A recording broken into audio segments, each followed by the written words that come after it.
Google form আমি কেনেদৰে বনাম এই বিষয়ে এইটো ভিডিঅ'ত আজি আমি আলোচনা কৰিম।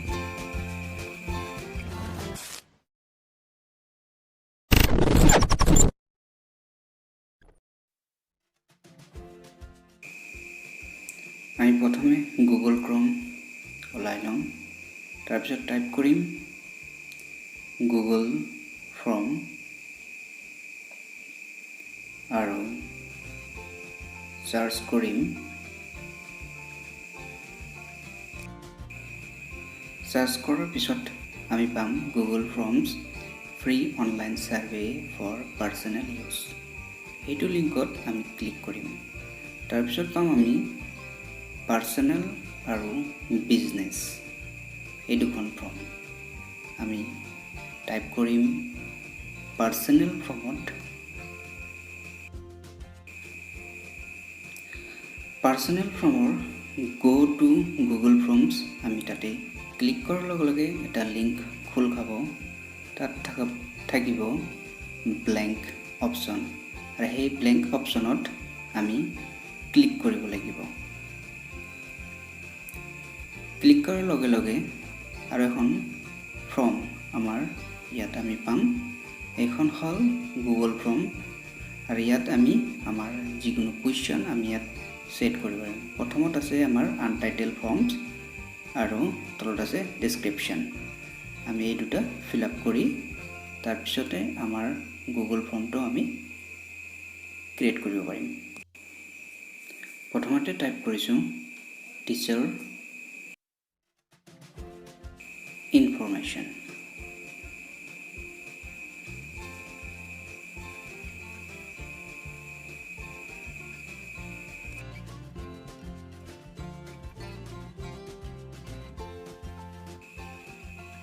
তাৰপিছত আমি ডেছক্ৰিপশ্যন এটা টাইপ কৰিম।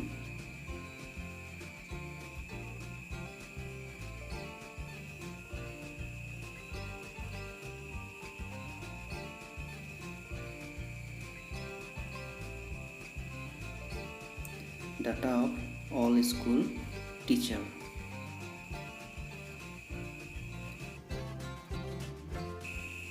এতিয়া আমাৰ ডেছক্ৰিপশ্যন হৈ গ'ল। এতিয়া আমি প্ৰথম কুৱেশ্যন এটা সেট কৰিম আৰু প্ৰথম কুৱেশ্যন আমি দিম নেম। নেম দিয়াৰ পিছত আমাৰ ইয়াত আছে শ্বৰ্ট এনচাৰ। যিহেতু এইটো এটা শ্বৰ্ট এনচাৰ, গতিকে আমি শ্বৰ্ট এনচাৰ অপশ্যনটো আমি ক্লিক কৰিম। ইয়াত বহুতো অপশ্যন আছে, paragraph, multiple choice, check box, drop down. গতিকে আমি দিম শ্বৰ্ট এনচাৰ। শ্বৰ্ট এনচাৰ দিয়াৰ পিছত আমি ৰিকুৱাৰ্ড অপশ্যনটো এক্টিভেট কৰিম। ৰিকুৱাৰ্ড মানে হ'ল মেণ্ডেটৰী অপশ্যন। এই অপশ্যনটো দিলে ছাবমিট কৰাৰ সময়ত ফিল আপ কৰিব লাগিব, নহ'লে ফৰ্মখন ছাবমিট নহয়। গতিকে ৰিকুৱাৰ্ড দিয়াৰ অৰ্থ হ'ল যে আমি এই ঘৰটো আমি ফিল আপ কৰিব লাগিব। গতিকে নেমৰ ঘৰটো আমি ফিল আপ কৰিবই লাগিব, নহ'লে আমাৰ ছাবমিট নহয়। আৰু নেক্সট আমি এড আনাদাৰ কুৱেশ্যন, প্লাছ মাৰ্কত আমি ক্লিক কৰি আমি আন এটা কুৱেশ্যন এড কৰিম। তো নেক্সট কুৱেশ্যন হ'ল স্কুল নেম। এইটো এটা যিহেতু শ্বৰ্ট এনচাৰ, গতিকে আমি শ্বৰ্ট এনচাৰটো ক্লিক কৰিম আৰু ৰিকুৱাৰ্ড অপশ্যনটো এক্টিভেট কৰিম। নেক্সট কুৱেশ্যন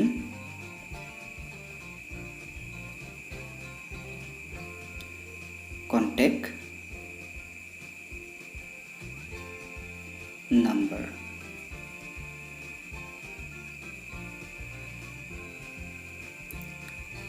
কণ্টেক্ট নাম্বাৰটো যিহেতু এটা শ্বৰ্ট এনচাৰ, গতিকে আমি শ্বৰ্ট এনচাৰটোৱেই চিলেক্ট কৰিম। তাৰপিছত ইয়াত অলপ কৰিব লগা আছে। আমি 3টা ডটত ক্লিক কৰিম আৰু তাত থকা ৰেছপন্স ভেলিডেশ্যন তাতে ক্লিক কৰিম। ক্লিক কৰাৰ লগে লগে ইয়াতে কি আছে, নাম্বাৰ এটা আছে। যিহেতু আমাৰ কণ্টেক্ট নাম্বাৰটো এটা সংখ্যা, গতিকে আমি নাম্বাৰটো ক্লিক কৰিম। আমি টেক্সট বা অন্য ক্লিক নকৰোঁ। আৰু তাৰ মাজত আছে গ্ৰেটাৰ দেন, আমি গ্ৰেটাৰ দেনটো ক্লিক কৰিম। আমি তাত বহাম বিটুইন। আমাৰ বিভিন্ন অপশ্যন আছে, আমি বিটুইন অপশ্যনটো দিম। যেহেতু ভাৰতৰ নম্বৰ 10টা হয় গতিকে আমি ইয়াতে নিম্নমান নম্বৰ এটা দিম 1 আৰু 9টা শূন্য দিম তাৰ পিছত আমি ইফালে দিম 10টা 9 আমি 10টা 9 দিম ইয়াত যেহেতু আমাৰ 1ৰ পৰা 9ৰ ভিতৰতে আমাৰ সংখ্যাবোৰ হয় মোবাইল নম্বৰ গতিকে আমি তেনেকুৱাকৈ দিম যাতে কাৰোবাৰ যদি ভুল হয় 11টা সংখ্যা মাৰে তেতিয়াহ'লে সাবমিট নহয় আৰু আমি এইটো ৰিকোয়াৰ্ড কৰিলো নেক্সট কোৱেশ্চন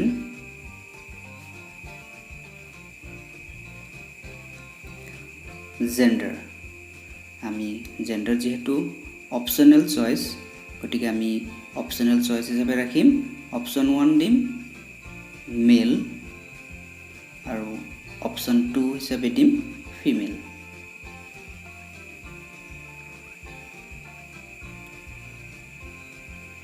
আৰু এটো আমি ৰিকোয়াৰ্ড কৰিম তাৰ পিছত আমাৰ নেক্সট কোৱেশ্চন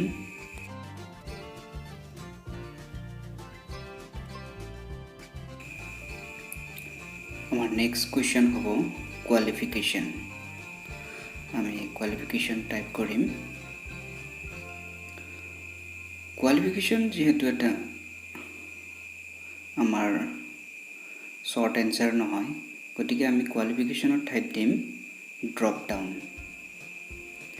কোৱালিফিকেশনৰ ঠাইত আমি ড্ৰপ ডাউন আমি ব্যৱহাৰ কৰিম এতে ড্ৰপ কৰিলে আমাৰ যি হাইয়েষ্ট কোৱালিফিকেশন এটো আমি সিলেক্ট কৰিব পাৰো গতিকে অপচন 1 ত আমি দিম HSLC অপচন 2 দিম আমি HS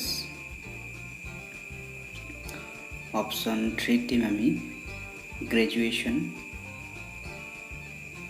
অপচন 4 পোষ্ট গ্ৰেজুৱেচন আমি অপচন 5 এটা দিব পাৰো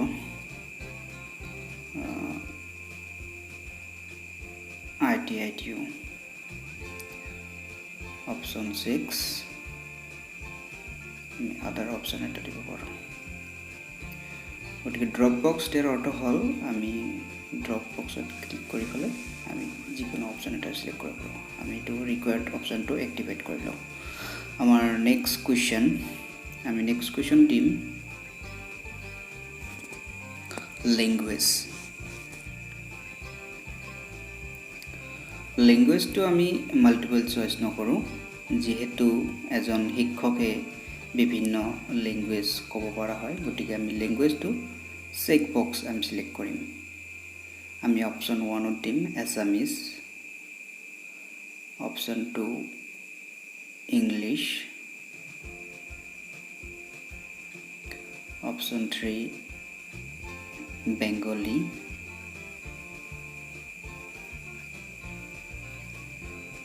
অপচন 4 Hindi আমি অপচন 5 ও দিব পাৰো আদাৰ অপচন এটা দিব পাৰো তাৰ পিছত আমি ৰিকোয়াৰ্ড অপচনটো এক্টিভেট কৰিম তাৰ পিছত আমি নেক্সট কোৱেশ্চন এটা আমি দিম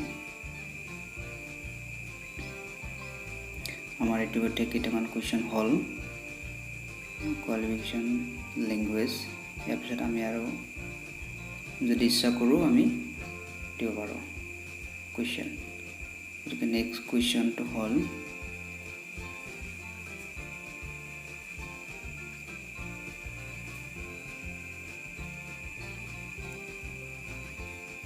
নেক্সট কোৱেশ্চন দিব পাৰো আপলোড ফটো আপলোডৰ এটা অপচন আমি দিব পাৰো আৰু ইয়াত আমি সিলেক্ট কৰিব লাগিব আপলোড ফাইল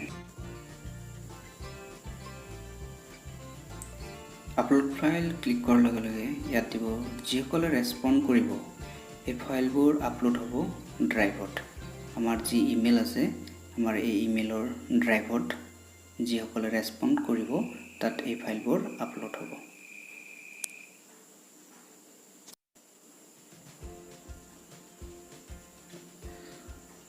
তাৰ পিছত আমি ইয়াত ফাইলৰ কিছুমান মেনেজমেন্ট কৰিম আমি যে ফাইলৰ মেক্সিমাম সাইজটো কি হ'ব আমি 1 MB কৰিব পাৰোঁ আৰু কেইটা ফাইল আপলোড কৰাৰ অপচন দিব পাৰোঁ আমি এটা ফাইল আপলোড 5টা 10টা তেনেকৈ দিব পাৰোঁ আৰু আমি কিবা স্পেসিফিক ফাইল আমি যদি বিচাৰো সেইটো আমি দিব পাৰোঁ যেহেতু আপলোড ফটো দিছো গতিকে আমাৰ ফটোটো হ'ব ইমেজ গতিকে আমি ইমেজটো সিলেক্ট কৰিছো বাকিবোৰ দিলে তাত সাবমিট নহব আৰু এটো আমি ৰিকোয়াৰ্ডও কৰিব পাৰোঁ বা নন ৰিকোয়াৰ্ড কৰিব পাৰোঁ যদি ৰিকোয়াৰ্ড কৰোঁ গতিকে তেতিয়া হলে আমাৰ ফাইল সাবমিট কৰিব লাগিব আৰু যেহেতু বহুতৰ অসুবিধা হয় গতিকে আমি ৰিকোয়াৰ্ড অপচনটো এক্টিভেট নকৰোঁ এতিয়া আমি কোৱেশ্চনটো প্ৰিভিউ কৰিম প্ৰিভিউ ক্লিক কৰাৰ লগে লগে আমাৰ যে কোৱেশ্চনাৰটো ইয়াত আমি পাম আমি যে কোৱেশ্চন আমি বনাইছিলো সেই কোৱেশ্চনটো আমি ইয়াতে দেখা পাম আৰু এটো আমি সাবমিট কৰিব পাৰোঁ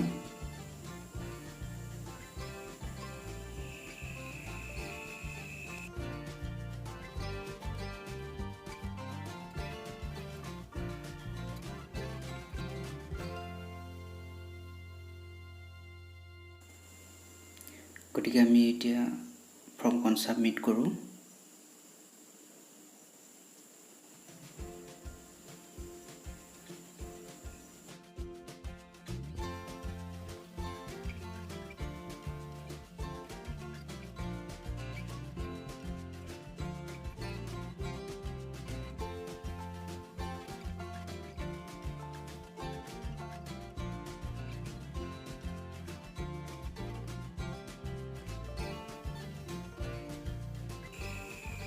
আমাৰ ফৰ্মখন ফিলআপ হোৱাৰ পিছত আমি সাবমিট বুটামটো ক্লিক কৰিম আৰু আমাৰ ইয়াত দেখা হৈছে সাবমিট আমাৰ হৈ গৈছে আৰু আমি যদি আনদাৰ সাবমিট কৰিব বিচাৰো তেতিয়াহলে আমি সাবমিট কৰিব পাৰোঁ গতিকে আমাৰ এটা ৰেসপন্সত আমাক এটা সাবমিট হোৱা দেখুৱাই আছে গতিকে যেহেতু আমি সাবমিট কৰিছো অলপ আগত গতিকে আমাৰ এটা ৰেসপন্সটো দেখাই গৈছে আৰু আমি এই ৰেসপন্সটো আমাৰ নিজৰ গুগল ড্ৰাইভত আমি সেভ থাকে অটো সেভ থাকে আমি তাতে চাব পাৰোঁ আৰু ইয়াৰ কোৱেশ্চন হিচাপে চাব পাৰোঁ ইন্ডিভিজুৱেল হিচাপে চাব পাৰোঁ আমি এতিয়া যেটো আছে ক্ৰিয়েট ওয়াৰ্কশীট হিচাপে আমি চাব পাৰোঁ তেতিয়াহ'লে তাত ওভাৰঅল সকলো ইয়াত আহি পৰিব আমাৰ এক্সেল শীট হিচাপে আহি পৰিব নেম টাইম স্পেন্ড কেতিয়া কোনে কি টাইমত দিছে গোটেইখিনি ইনফৰমেশন ইয়াত আমি দেখাব পাম আমি